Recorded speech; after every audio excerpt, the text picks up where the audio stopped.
Hit the subscribe button, hit the bell notification so you're notified of when we upload new video content, which is always going to be on a regular basis. But on the first to view, first to like, first to comment, first to share, and all that good stuff there.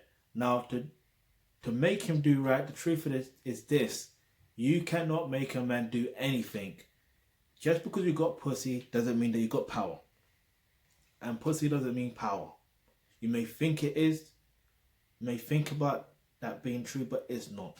Because you wouldn't be here right now. Let's just be real about that. Yeah? That's just the real facts.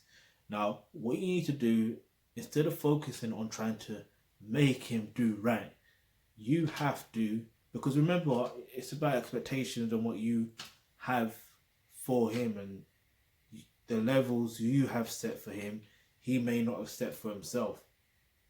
You understand? Or he may have different levels that are set compared to what you've got set for. You get it? So you need to focus on developing yourself further as a pure feminine woman. Plus learn exactly how relationships actually work.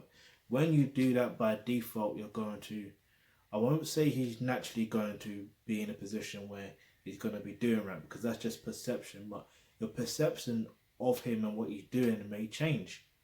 Yeah? It may change for the better, it may change for the worse. But ultimately, what's going to happen is you're going to attract the right guy that is for you. Yeah? That is going to do right for you, whatever right means to you. So, if you click the link in the description box below, where it says become a member of the Alchemy Unite Trust, you will get access to online courses such as roles and relationships, and that's where you're going to learn how to develop stuff to become a pure feminine woman and learn exactly how relationships work. So if you've got any questions, any topics you'd like for us to discuss in our videos, leave that in the comment section below. And remember, hit the subscribe button, hit the bell notification, because you never know the video you suggest might just be next.